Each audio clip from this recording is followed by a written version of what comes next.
This is not another eComm podcast. I'm Ian Kaneshiro. Today, we're diving into a challenge that many e-commerce sellers face head on. That's financing. So imagine this. You've got a booming Amazon store, orders are flying in, but when you want to scale, you hit a wall. You have an inbound shipment to one of Amazon's fulfillment facilities that gets delayed, and your inventory is just waiting to be accepted, meaning your money is literally just sitting there. This means that there's no cash to order new inventory and no way to appease your wholesale suppliers or hit the brick and mortar stores to do any arbitrage. The problem of cash flow becomes a hurdle, and traditional banking solutions just don't seem to fit the fast world of e-commerce. And so today joining us, we have Liz from Viably, who's a product marketing and partnerships manager with over a decade of experience in high-tech sales engineering, customer success, and product marketing. So Liz has seen it all. Liz is at the forefront of Viably's focus in helping e-commerce sellers not just overcome their financing challenges, but thrive by providing them with capital and fintech solutions they desperately need. Viably is revolutionizing the way e-commerce businesses approach their financial challenges. They provide funding, banking, and forecasting tools tailored specifically for online retailers, ensuring that scaling e-commerce ventures doesn't mean wrestling with financial constraints.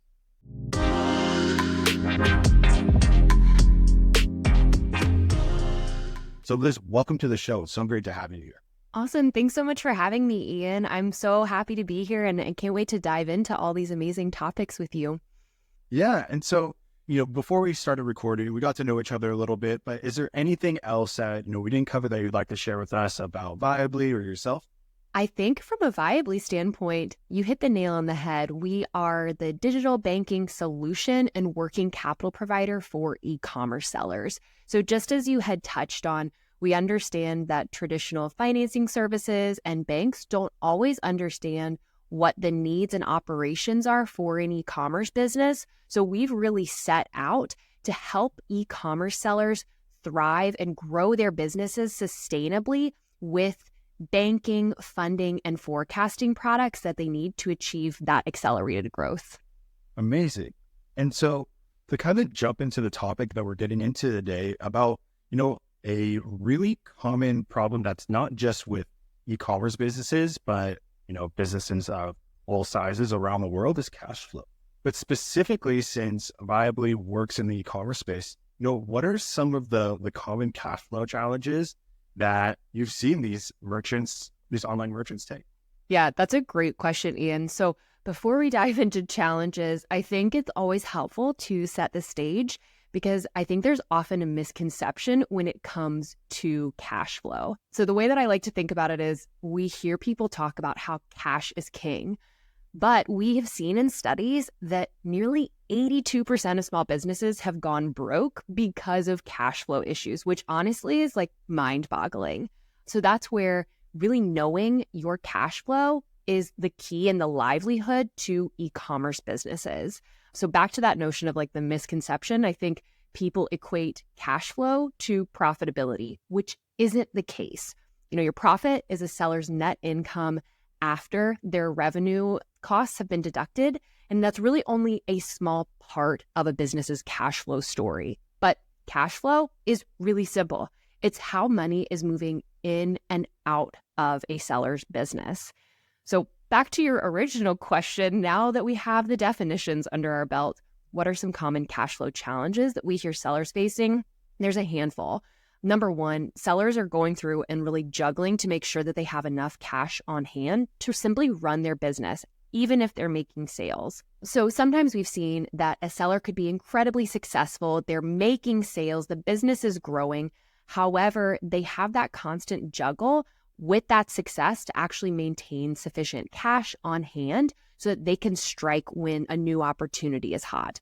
So one of the challenges that we've heard is actually being able to manage inventory well, playing into that cash flow challenge. So there's definitely a science to it, and I'm sure that you've seen this yourself too, Ian, is like sellers really need to toe the line of knowing where their market trends sit and what's the customer's demand so that they're not carrying too much inventory on hand, tying up that valuable cash that they need to use in place of other business activities, or they might be carrying too little inventory on hand, and that leads to stock out problems.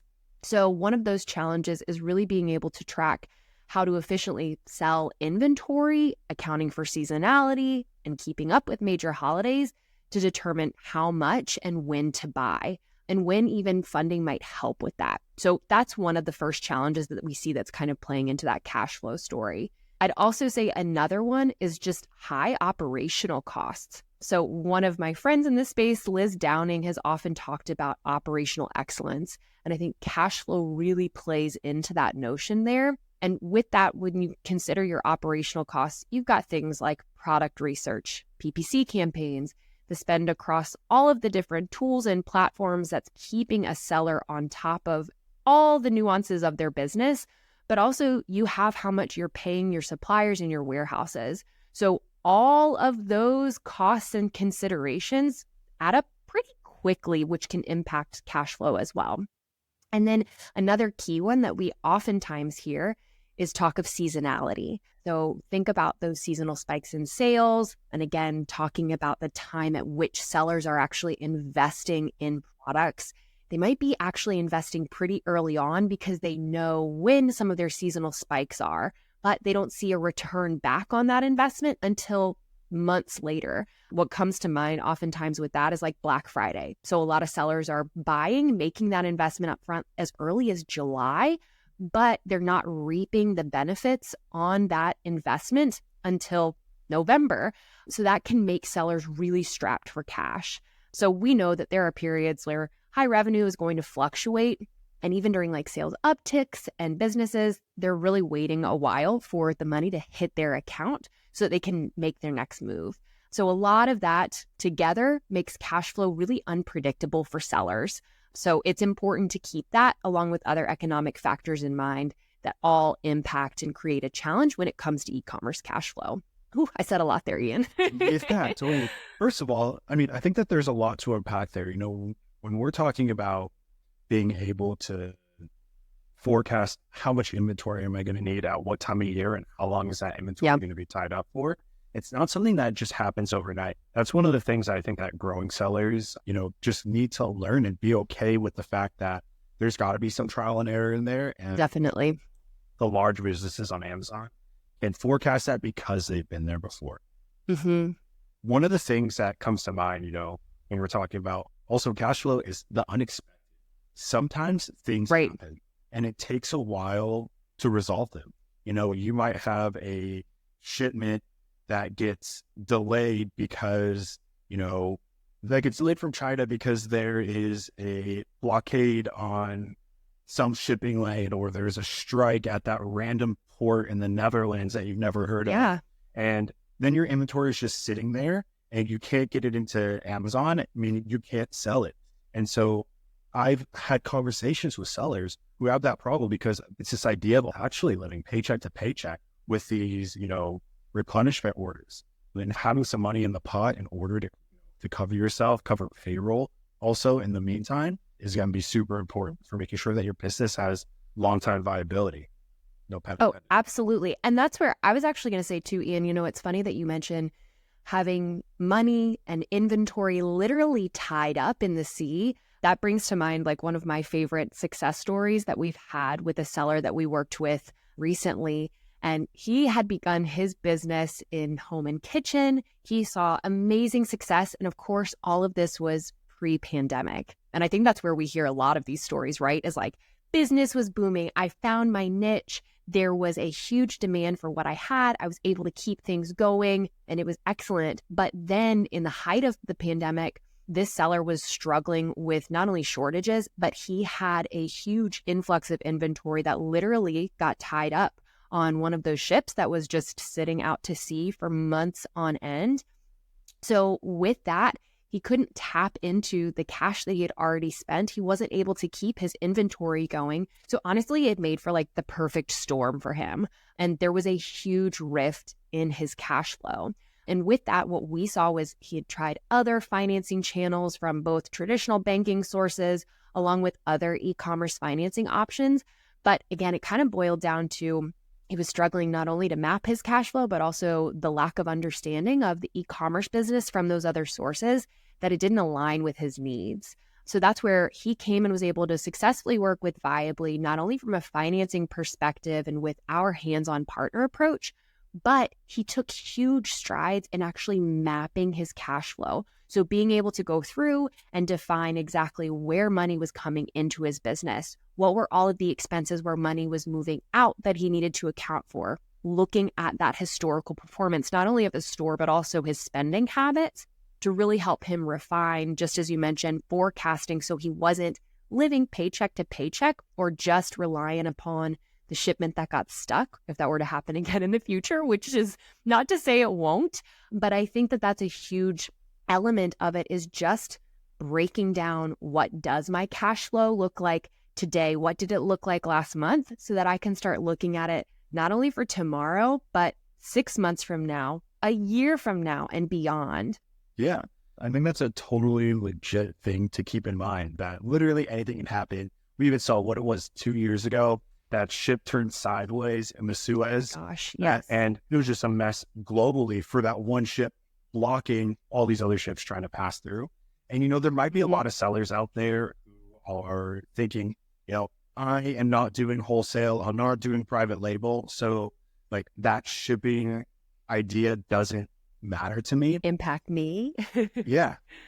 But we also have to take into account that even if, like, let's say you're doing online arbitrage or retail arbitrage in that way, sometimes Amazon says, hey, we're going to withhold your payment until we figure out why your account was suspended.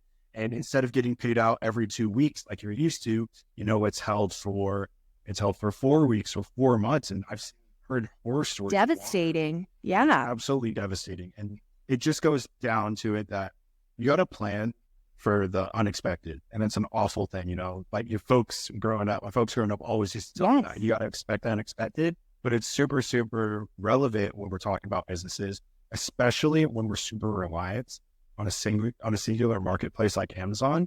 Sometimes even a diversification across multiple marketplaces will allow you to have extra income streams or revenue streams. So if one tap gets turned off, you still have opportunities to drink from the other. Yeah. And I love that sentiment that I think most everyone's parents or grandparents shared with them, is prepare for the unexpected. And I think we've seen that hit like so many different avenues. And while you might not be thinking, if things are gravy, that this couldn't happen to me, you always need to have that reserve on hand. And I think that kind of goes into, I know what you and I were going to talk a little further about, and that's kind of some of how do you overcome cash flow challenges, or what are some proactive motions that you can do? There are certainly ways that you as a seller can insulate yourself from those challenges that are caused due to tight cash flow. So I think number one is simply tracking and managing your spend. It seems so elementary, but it's so critical for you, again, to really get a hold on how your business is performing, and so that you really are prepared for whatever event, both positive or hopefully not negative, might come next. So some of the ways that we would definitely recommend that sellers are going through and tracking their cash flow and managing their spend, start by categorizing everything. That's going to give you a more accurate picture in terms of what's happening for payroll. What are you spending on credit cards? What's happening with your suppliers? What's marketing spend? That way you can have a better method to actually go through and set overarching sales goals and understand where might you be able to potentially make some cuts in expenses for your overhead. So we're always looking for ways to really save money. So going through and doing that activity of categorizing your expenses is a great first place to start. I also think too, and again, I could talk about overcoming these challenges for days, we definitely want to help sellers do better, be better, and hit that next milestone of growth. But I also think another one is avoiding that with intentional cash flow reserves. So having that sleep well at night number. I know exactly where I need to maintain my cash flow, where I need to maybe have an emergency fund on hand in the event that something goes awry. Not only is it important to have that reserve, but also take into consideration where you might be able to leverage strategic funding from a working capital provider like Viably that can help you better negotiate the timing or the volume of shipments with suppliers, and how you might be able to leverage financing when you have different peaks of seasonality in your business, when you need to make a major investment on a quick turnaround. So again, that goes back to being really diligent about your cash flow so you know when it's an opportune time to take on funding from an external source.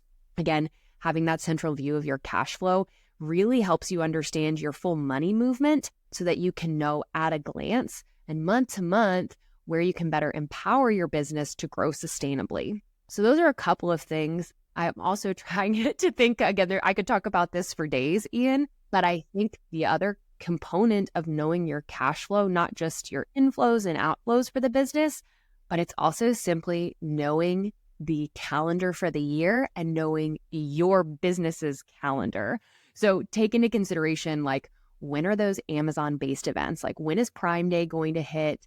When are those major calendar holidays? Like, we've got Valentine's as we're recording this. That's just on the horizon. We've got other major events that are going to be coming up. So those are some ways, knowing your cash flow, but also kind of understanding how can you do some creatively targeted promotions to increase your sales and keep money coming in. So if I always advise sellers, look, it's never too late to look now at what's happening for the rest of the year, be that in 4 weeks, 6 weeks, 5 months, so that you can look a little more holistically at where your capital needs are going to fall in advance. That way, you'll likely have the opportunity to capitalize on having better sales throughout the year.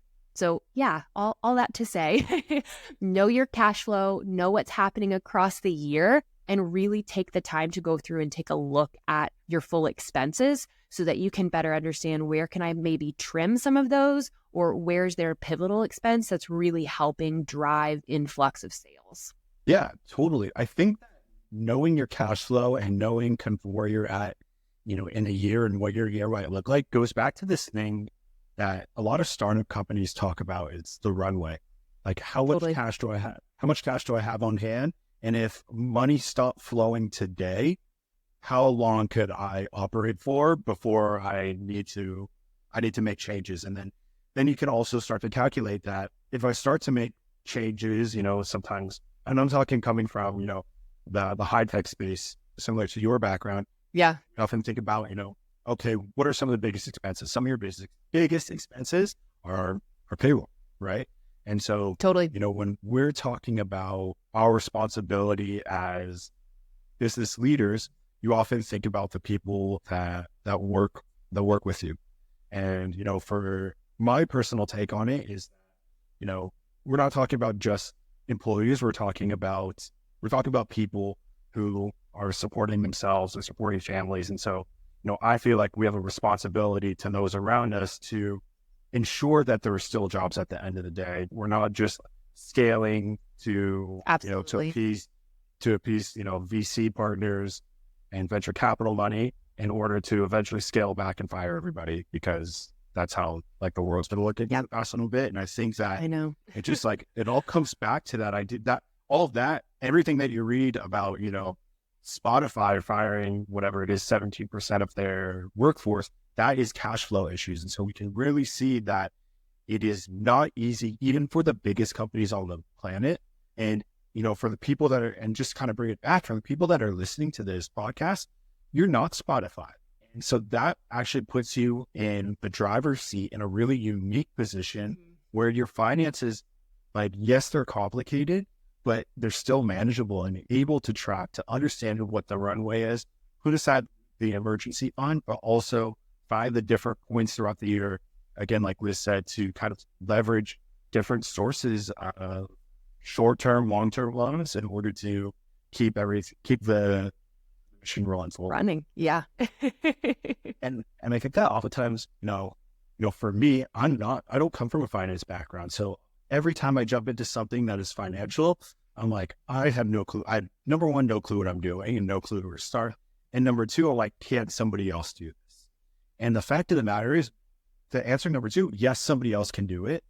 And there's solutions out there, technology solutions that you can leverage that will also be easier for you. And so what I'd love to kind of jump into is knowing a little bit more about is what kind of technology can, Amazon sellers and e-commerce sellers use to better manage these cash flows and do some of these things that you already talked about? Yeah, so I think that we often hear like starting sellers, a very simple piece of technology that they can use is their bank account.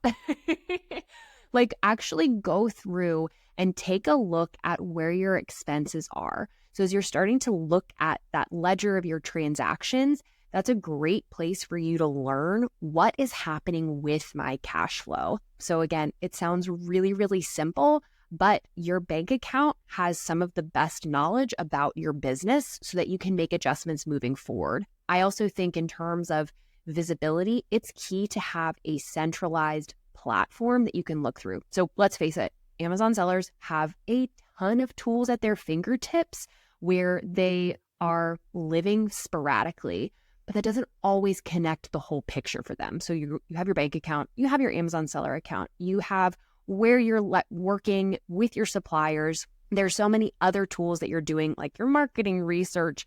The list is truly endless. It kind of makes my head spin, which is, I'm not an Amazon seller, but kudos to those of you are for keeping all of these balls juggled in the air seamlessly. So I think something that's really critical for a seller is having a centralized view of their cash and what their growth plans are. So that's where, from a technology standpoint, it's excellent if you look into kind of an all-in-one tool like what Viably has to offer, Ian, because that way a user is able, in one foul swoop with their connected accounts, to be able to see each category of their inflows and outflows for their cash flow. And that way they can look again, not only at the historical knowledge, but go ahead and start implementing to some forecasting. So you can say, here's what my expenses have been for payroll for these coming months, but I'm looking to hire a new person in 3 months' time. So this is what I'm expecting moving forward.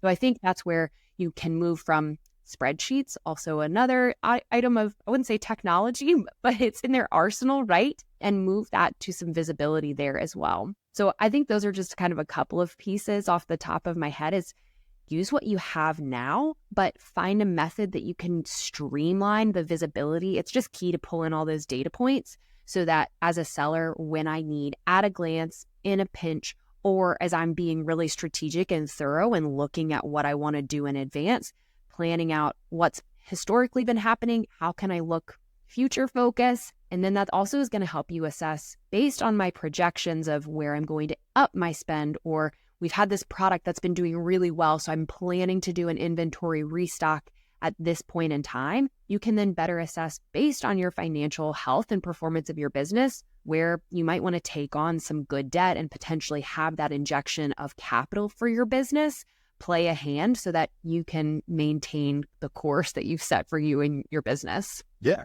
absolutely. And I think one of the main, things that comes to mind with everything that you're describing, with being able to leverage technology in order to answer these important questions, is that when it comes down to it, what is this? These are data points.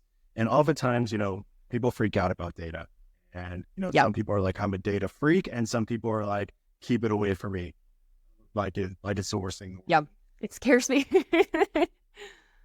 That's a common sentiment. It scares a lot of people. But in today's world, it's all data. Your inflows or outflows are all data. And I know Viably does a lot of this, but the one thing that I will say, and I hope I don't insult you here, is, but like QuickBooks is one of the, one of the biggest softwares on the planet. And I know that there's a bit of overlap between the two things that you can do, but when we're talking about hooking up, like if you're just starting off your Amazon arbitrage account and you hook it up to your JP Morgan Chase account, and it's all it is that you have your credit card with Chase and you have a paycheck every 2 weeks from Amazon. Something as simple as QuickBooks is a great way to centralize those ins and outs. You can categorize that everything that gets put onto your credit card as if you're paying, TJ Maxx, and then your inventory management solution and your repricer, and then exactly your little cousin for helping you box up on the weekends. All those things are doable in a really, really simple solution. So I think that understanding where you are in your Amazon journey, what your capabilities are in terms of centralizing these data points and understanding more about your business will change over time. Yeah, for sure. You're going to start one place and move to others. Yeah. And I was going to say too, on that line as well, Ian. Like, it's not only about what data sources and where you're housing, like, as your future arsenal to like maintain your data knowledge, but also I think generally speaking, we also like to equip sellers with forecasting tips. So again, forecasting is kind of foreign. So for somebody who hasn't done it before, or maybe you've previously done it, but it was like a totally different industry, a different ball game, different sales cycle, forecasting can be hard to get under your belt. So that's where, again, as you said, don't be afraid of your data sources. Data is your friend because that's ultimately like your North Star for what's going to need to happen next. But I think like it would be opportune to kind of chat about some of the tips that I have from folks that I've spoken to in terms of what you should consider when you're trying to build out your forecast. I know I said it before, I'm going to sound like a broken record, Ian, but like have a goal. I know, again, that sounds so simple and we all take that activity at the top of the new year, but as a seller, it is so critical to sit down and have a goal for your business. So where do you want your sales to be for the end of the quarter? Where do you want them to be for the year? This is really lining up with what do you want for your business's growth trajectory to be? And having that defined target is going to help you hone your focus. So some forecasting goals in mind, they might be like having enough cash on hand simply for inventory restocks that you know are coming up. Maybe this year you want to amplify your marketing spend, or perhaps you've been doing a bunch of product research and you've got a product in mind and you're ready to launch it. Those are really terrific goals that you can have and define, and that could, again, be your North Star for how you want your forecasting motions to move forward. From having a goal, I would then recommend setting a time period. So it's not just about like what's your financial goal, right? But it's when is that going to actually occur? Are you looking out in 4 weeks? Are you looking out to July for Prime Day? Are you looking out for the next 2 years? I think it's really excellent starting looking on like a 4 to 6 week basis. That way you're able to review the past few weeks of your business's performance. So you're not having to like dig back into the trenches for a long time, but you're able to see immediate data in terms of what's actually been taking place like yesterday in your business. That way you can really line up with that categorization, as you were mentioning, Ian, of transactions, really with a fine-tooth comb. Look at those cash inflows coming into your business and the outflows so that you can better prepare yourself for how you want to perform moving forward. The other thing that comes to mind in terms of earmarking that time that I would recommend for forecasting is also like estimate what do you think your sales are going to look like based on that historical data. Again, if you're looking back for the past like 2 to 3 months, you might have a really solid understanding of how a certain product has been performing, what your sales trajectory has looked like, so that you can better estimate what it's going to look like in the next couple of weeks, couple of months. I also think it's key to look at those expenses. So again, maybe you do have a set number of expenses on your credit cards. Maybe that's like for one of your warehouses that you're using.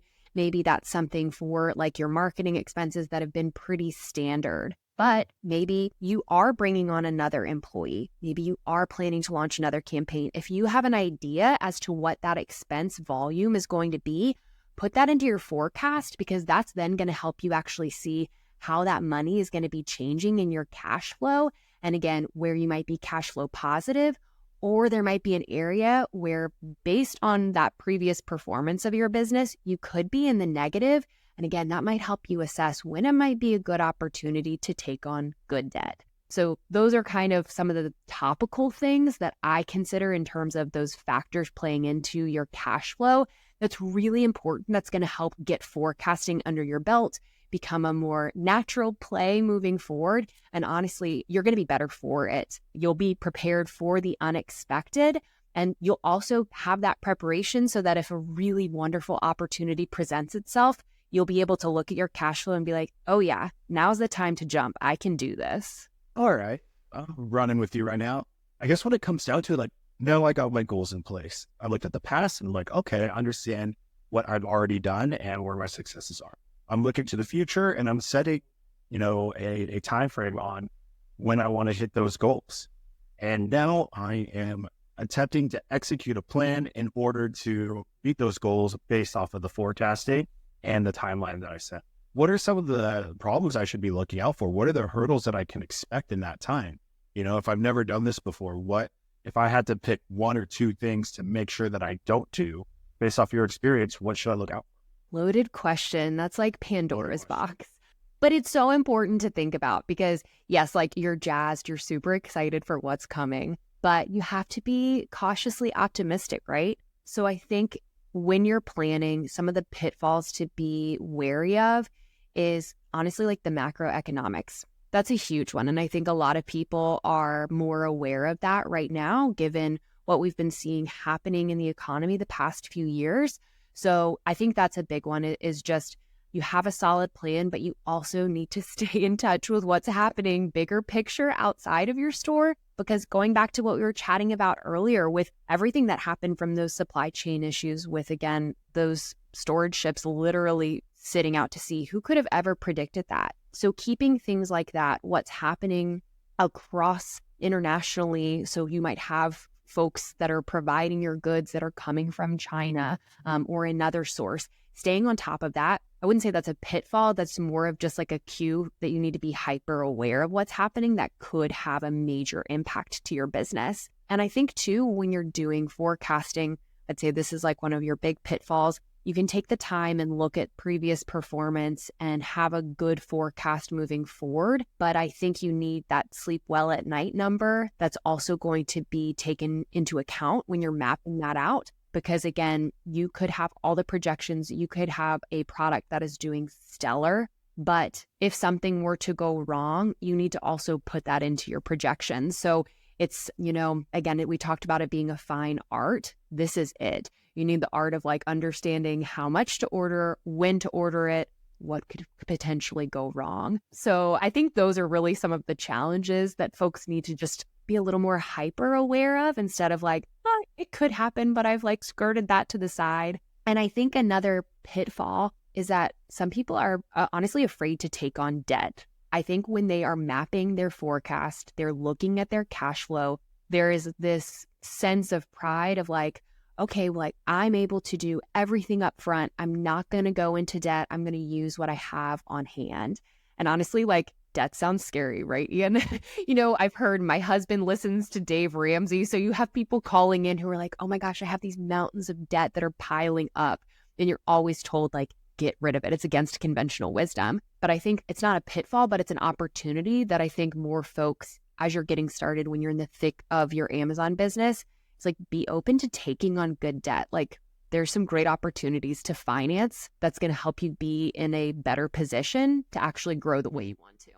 And so Liz, just because, we're winding down to the end of this episode, but you've used this term a few times, good debt. What the heck is good debt? So I think it's back to like I said, there was a misconception around cash flow, but good debt is actually able to help you increase your cash and your net worth. So again, debt is not a bad thing. It's really an opportunity and an understanding of like what you can take on and what you can't to grow your business. And it's that notion of you don't want to overextend yourself. So that's when we have heard and I've talked to folks about good debt. Really, it's about finding the appropriate financial partner to help you navigate being in that position. So look at your Amazon store holistically, your sales, your assets, spend, your forecast now that you're putting together, since you're going to be a forecasting pro after this.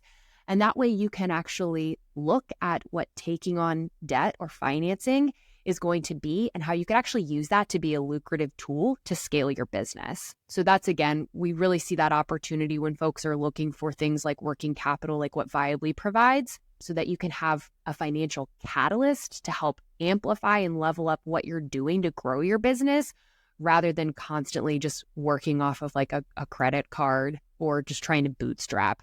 Yeah, I think that's what it boils down to. When we're talking about good debt or debt at all, we often find that it's scary as individuals because from a personal level, you're kind of taught that debt can't be a challenging thing to, it can be a challenging thing to overcome.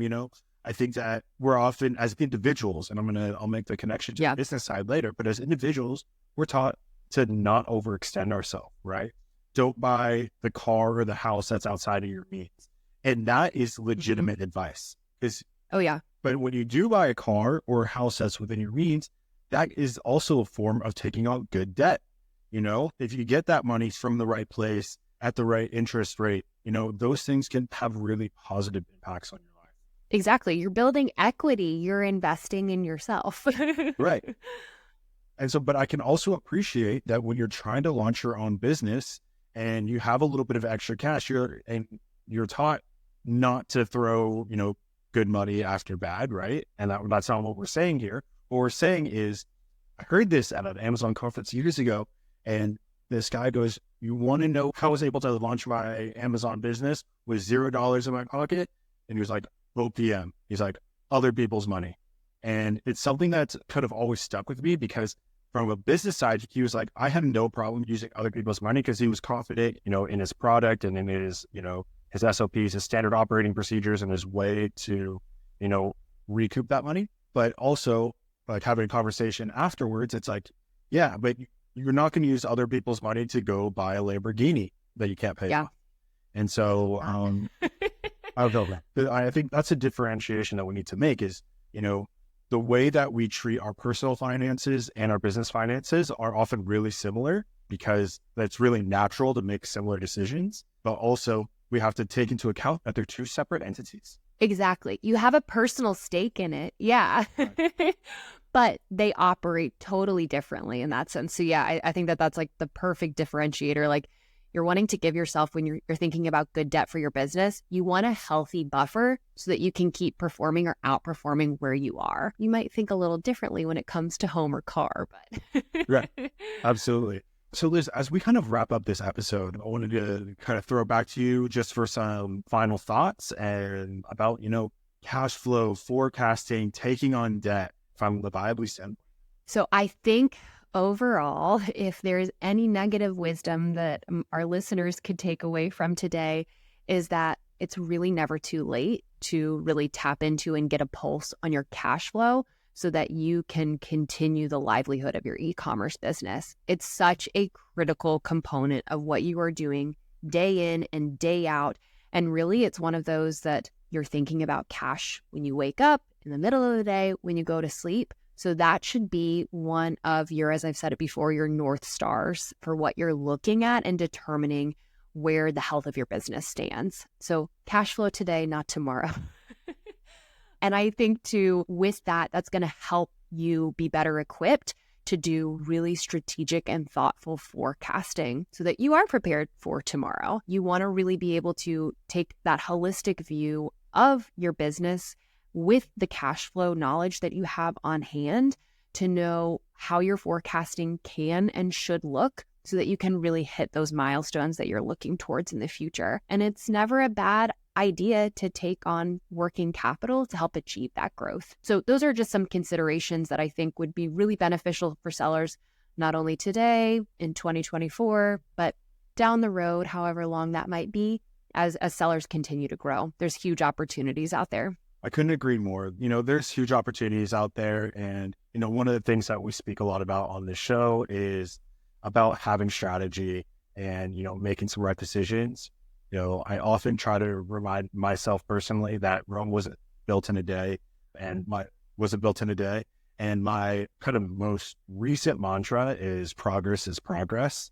And so, finding ways to take that step forward, today, right now, whether it's, trying to consolidate that data, understanding those ins and outs of your bank account, and then begin forecasting will eventually compound to, better business practices and allowing your business to scale. So Liz, I wanted to thank you so much for joining us today and sharing your insights about the financial side of e-commerce selling. And to everyone who's listening, I wanted to thank you for listening in this long and trying to grow your business. And again, keep that line on scaling and that road to success. So this was not another eComm podcast. We'll catch you next time. Bye.